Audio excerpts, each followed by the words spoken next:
Hello les amis, j'espère que vous me voyez bien, j'espère que vous m'entendez bien et surtout j'espère que vous allez bien. Si tu galères à retrouver la forme après 40 ans, c'est que tu fais cette erreur. Or cette erreur, je l'ai faite moi-même pendant longtemps. Je vais te la dire directement, c'est croire que faire plus de sport, ça suffit pour retrouver la forme après 40 ans. Et non. D'ailleurs, j'ai des anecdotes perso à te raconter à l'appel là-dessus. Je ne vais pas y passer 10 ans dans cette vidéo, mais je vais simplement te dire ce qu'on m'a dit quand je voulais retrouver la forme après 40 ans. J'ai fait un petit test social, on va dire, pour voir ce qu'on me dit autour de moi. On m'a dit, ouais, mets tes baskets et va courir, oublie tout le reste. On m'a dit, prive-toi.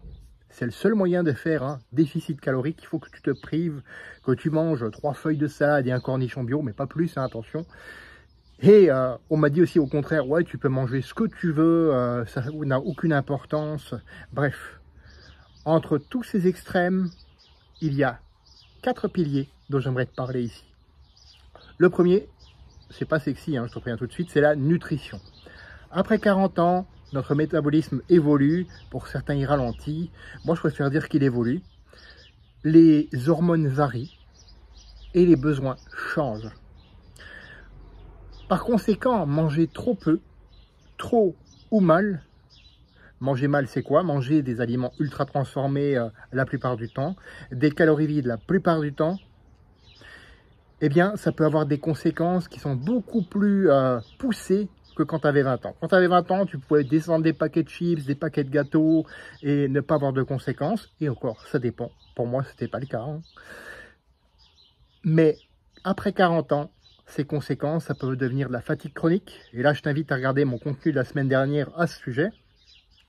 Des fringales, avec le fameux yo-yo de la glycémie, un pic, un creux. Un moment donné où tu te sens au sommet du monde et un moment donné où tu te sens « Ah, j'en peux plus ». Des inflammations, de la prise de poids, de la perte de masse musculaire.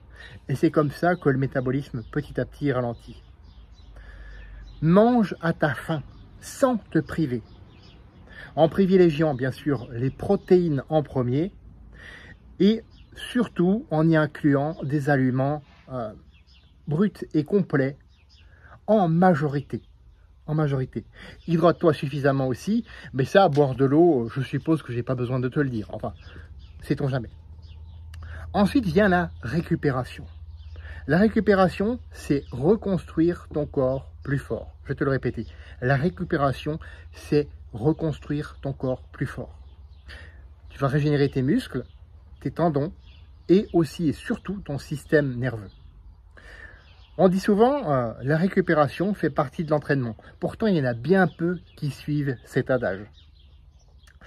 En effet, si tu bosses 60 heures par semaine, et que tu dors 5 heures par semaine, 5 heures par nuit, pardon, ou certains 5 heures par semaine, à mon avis, ils en sont pas loin non plus. Tant ils se disent que le sommeil, c'est pas important, qu'il faut Arbeit, comme on dit en Allemagne ou en Alsace, et que tout le reste, ça compte pas. Bah si, justement, ça compte. Un sommeil de piètre qualité, d'ailleurs, qu'il soit de 5 heures ou de 10 heures, c'est contre-productif. Si tu ne prends pas le temps de récupérer et que tu fais plus de sport, c'est contre-productif. Retiens bien ça. Du mouvement, justement. À 20 ans, bon, c'est vrai que tu pouvais bourriner, tu pouvais y aller à fond, tout le temps, et tu te disais, ouais, je suis invincible, etc. Mais à 40 ans, c'est pas ça. À 40 ans et après, c'est pas ça du tout. Bien que tu puisses te sentir en meilleure forme à 40 ans qu'à 20. Pour moi, c'est le cas. À plus de 40 ans même. Pourquoi? Parce que le mouvement, je le fais avec intelligence et stratégie.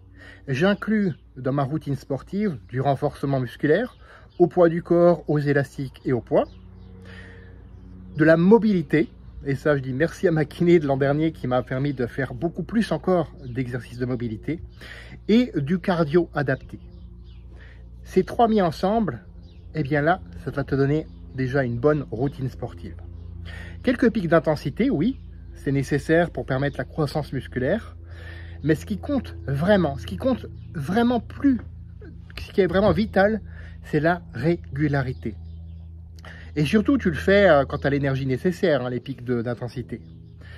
Ce qui compte le plus, c'est vraiment la régularité. Sans la régularité, tu n'as rien aujourd'hui.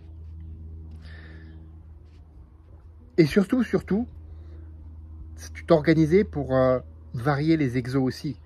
N'oublie pas aussi le NEAT, l'activité physique non sportive. Tu sais, le fameux prendre des escaliers ou des ascenseurs, te garer un petit peu plus loin et marcher le reste, etc. etc. Je ne vais pas revenir là-dessus. Je l'ai répété encore et encore, et c'est nécessaire. Le quatrième pilier, c'est le mental. Agis en accord avec lui plutôt que contre lui.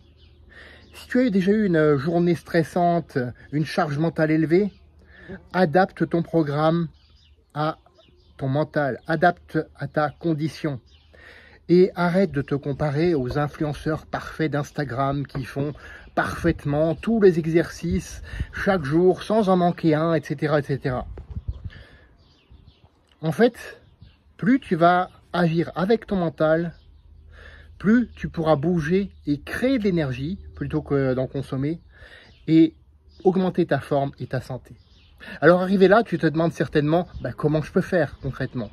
C'est pour ça que j'ai créé 20 habitudes pour relancer ton métabolisme et avoir plus d'énergie après 40 ans. Et ces habitudes, effectivement, tu as le lien dans la description de cette vidéo. Fais de ta vie une aventure mémorable qui te ressemble et on se retrouve la semaine prochaine pour une autre vidéo. À bientôt.